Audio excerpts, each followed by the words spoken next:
ఈ నెల 10వ తేదీ ధనత్రయోదశి. ధనత్రయోదశి శుక్రవారంతో కలిసి రావడం వల్ల ఈ రోజుకు మరింత విశేషత పెరిగింది. ఇలా రావడం చాలా అరుదు. ధనత్రయోదశి లక్ష్మీదేవి పుట్టినరోజు.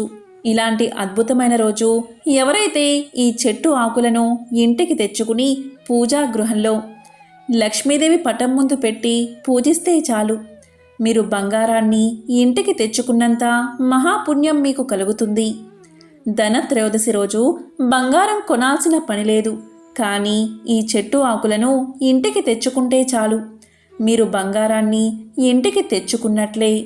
మీరు త్వరలో బంగారాన్ని కొనేంత ధనాన్ని సంపాదిస్తారు. మరి ఎంతో శక్తివంతమైన ధనత్రయోదశి రోజు ఏ చెట్టు ఆకులు ఇంటికి తెచ్చుకుంటే మన ఇంట్లో దరిద్రం తొలగిపోయి అష్ట ఐశ్వర్యాలు కలుగుతాయో ఇప్పుడు ఈ వీడియోలో తెలుసుకుందాం. ధనత్రయోదశి దీపావళికి 2 రోజుల ముందు హిందువులు జరుపుకునే పెద్ద పండుగ. ఆశ్వయుజ బహుళ త్రయోదశిని ధనత్రయోదశిగా జరుపుకుంటారు. ధనత్రయోదశిని ధనత్రేయాసని కూడా పిలుస్తారు. అసలు ధనత్రయోదశికి అంతటి ప్రాధాన్యత ఎందుకు వచ్చిందో ఇప్పుడు తెలుసుకుందాం. పూర్వం ఇదే రోజు దేవతలు రాక్షసులు అమృతం కోసం క్షీరసాగరాన్ని మదించినప్పుడు పాలసముద్రం నుంచి శ్రీ మహాలక్ష్మీదేవి ఉద్భవించింది. అదేవిధంగా అనంత సంపదలను ఇచ్చే కల్పవృక్షం దేవవైద్యుడైన ధన్వంతరి కూడా జన్మించారు. కాబట్టి ధనత్రయోదశి లక్ష్మీదేవి జన్మదినంగా, దేవవైద్యుడైన ధన్వంతరి జయంతిగా అందరూ భక్తి శ్రద్ధలతో జరుపుకుంటారు. శ్రీ మహావిష్ణువు యొక్క అంశావతారంగా అమృత కలశహస్తుడై సమస్త ప్రజలకు రోగ నివారణ ద్వారా ఆరోగ్యాన్ని ప్రసాదించడానికి ధన్వంతరి ఆవిర్భవించాడు. కాబట్టి ధన్వంతరి జన్మించిన సందర్భంగా కూడా ధనత్రయోదశిని జరుపుకుంటారు. ధనత్రయోదశి ప్రాముఖ్యత ఇంకా చాలా ఉంది. కొన్ని పురాణాలలో వామనుడు త్రివిక్రమ అవతారాన్ని ధరించి బలి చక్రవర్తి వద్ద 3 అడుగుల నేలను దానంగా స్వీకరించి భూలోకం మొత్తాన్ని ఒక్క పాదంతో ఆక్రమించిన రోజుగా ధనత్రయోదశిని చెప్తారు. అంతేకాదు, లక్ష్మీదేవిని నరకాసురుడి చెర నుంచి విముక్తి చేసి శ్రీ మహావిష్ణువు ఆమెను ధనానికి అధిష్టాన దేవతగా ప్రకటించి ధనలక్ష్మి పేరిట ఐశ్వర్యానికి పట్టాభిషిక్తురాలని చేసింది కూడా ఈరోజే. ధనానికి అధినాయకుడు ఉత్తర దిక్పాలకుడైన కుబేరుడు. అందుకే ఈ ధనత్రయోదశి రోజు శ్రీ మహాలక్ష్మితో పాటు కుబేరుణ్ణి కూడా ఆరాధిస్తారు. మనం ఎంత కష్టపడినా శ్రీ మహాలక్ష్మీదేవి అనుగ్రహం లేకపోతే అన్ని ఆటంకాలే ఎదురవుతాయి. అందుకే ధనత్రయోదశి రోజు సాయంత్రం ప్రదోష కాలంలో లక్ష్మీదేవిని వృషభ లగ్నాకాలంలో పూజ చేసి అమ్మవారి అనుగ్రహాన్ని పొందాలి. ఇలా ఈ సమయంలో పూజ చేయడం వల్ల ఆయురారోగ్యాలు అష్టైశ్వర్యాలు కలుగుతాయని అందరి నమ్మకం. కొన్ని ప్రాంతాల్లో ఈరోజు శ్రీ మహాలక్ష్మీదేవితో పాటు ధన్వంతరికి కూడా పూజ చేస్తారు. అదేవిధంగా కుబేరుణ్ణి కూడా పూజిస్తారు. ధనత్రయోదశి రోజు చీకటి పడ్డాక గోధుమ పిండితో చేసిన దీపాలను ఇంటి ప్రధాన ద్వారం దగ్గర వెలిగించాలి. సాయంత్రం పూట ముందుగా గోధుమ పిండిలో ఒక గవ్వ, ఒక రాగి నాణాన్ని ఉంచి దీపం తయారు చేసుకుని ఇంటి ప్రధాన ద్వారం దగ్గర దీపాలను వెలిగించాలి.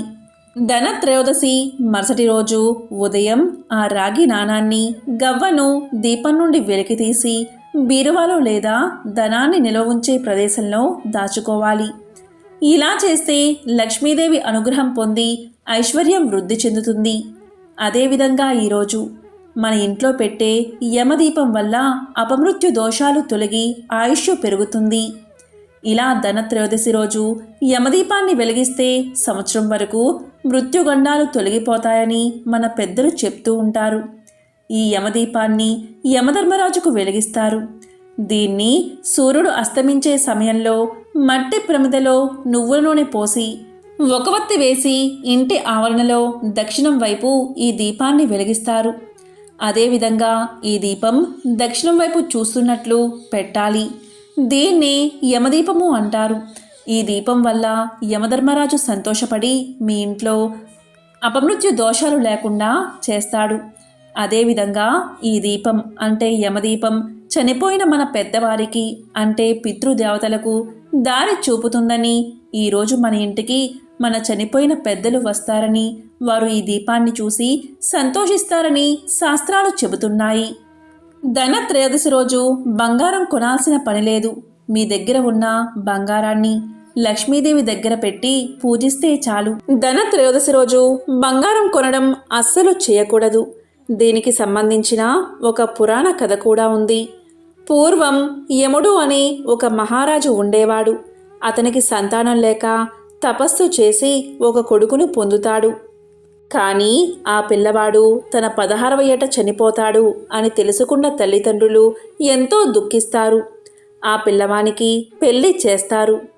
అతని భార్య ధనత్రయోదశి రోజు తన భర్త చనిపోతాడని తెలుసుకుని ఇంట్లో ఉన్న పాత బంగారాన్నంతా లక్ష్మీదేవి ముందు పెట్టి పూజించి ద్వారం దగ్గర దీపాలు వెలిగిస్తుంది. ఇంతలో యమధర్మరాజు ద్వారం దగ్గరకు రాగా ఆ దీపాల కాంతికి కొంతసేపు మైమరిచిపోతాడు. ఆ విధంగా మృత్యుగండం తొలగుతుంది. ఇంట్లో ఉన్న బంగారంతోనే పూజ చేసి అమ్మకు దీపం వెలిగించాలి. ధనత్రయోదశి రోజు బంగారం కొనాల్సిన పనిలేదు. మీరు కేవలం జమ్మి చెట్టు ఆకులను ఇంటికి తెచ్చుకుని లక్ష్మీదేవి అమ్మవారి ఫోటో ముందు పెడితే మీరు కిలో బంగారాన్ని ఇంటికి తెచ్చుకున్నట్టే.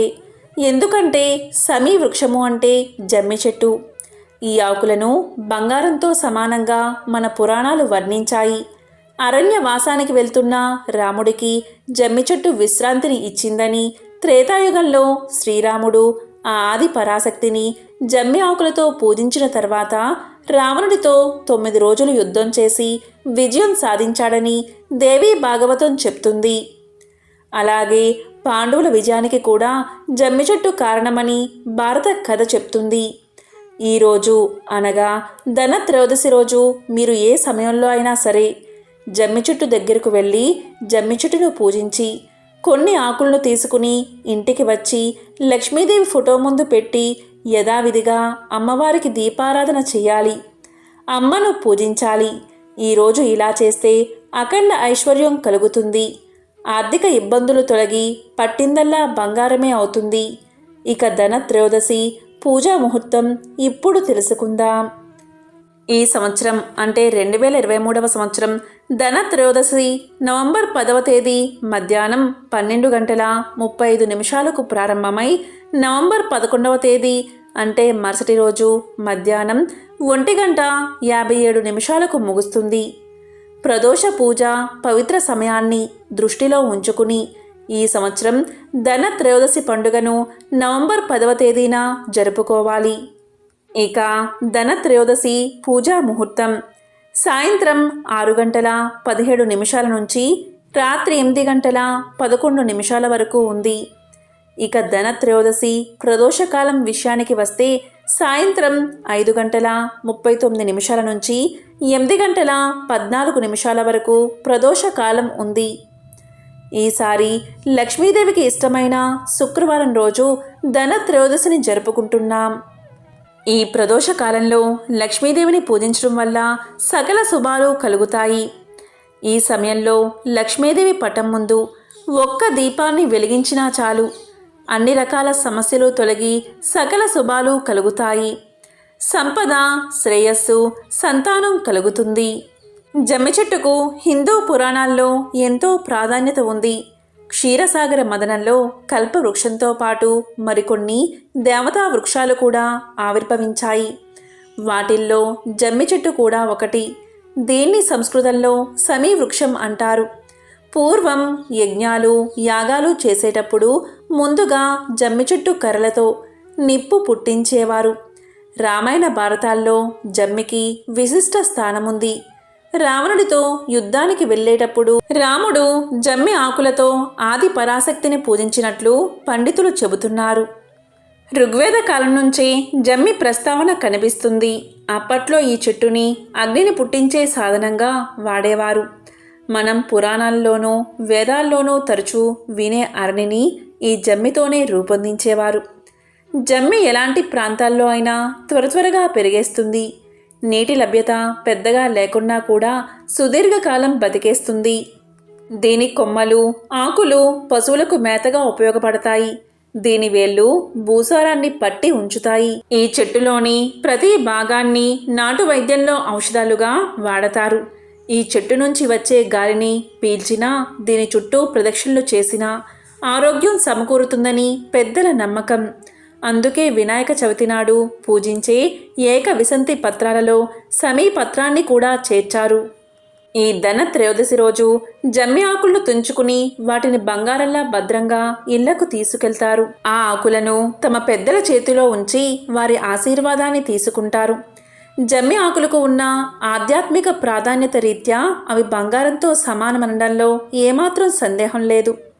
కుబేరుడు ఒకనాడు రఘు మహారాజుకి భయపడి జమ్మి చెట్టున్న తావున బంగారాన్ని కురిపించాడని కథ ప్రచారంలో ఉంది. అలాంటి జమ్మి ఆకులను శుభంగా భావించి జమ్మి కొట్టేందుకు రాలేకపోయినా పెద్దల చేతిలో ఉంచుతారు.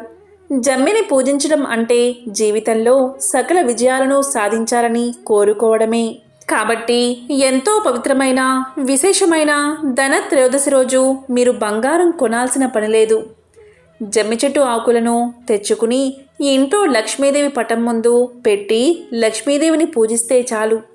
ఆ అమ్మవారి సంపూర్ణ అనుగ్రహం మీకు కలుగుతుంది. అష్ట ఐశ్వర్యాలు భోగ భాగ్యాలు కలుగుతాయి. లక్ష్మీదేవిని ధన త్రయోదశి రోజు ముఖ్యంగా ప్రదోష కాలంలో పూజిస్తే చాలు. ఆ లక్ష్మీదేవితో పాటు సకల దేవతల అనుగ్రహం మీకు లభిస్తుంది. ఓం శ్రీ మహాలక్ష్మియే నమః. ఓం శ్రీ మాత్రే నమః.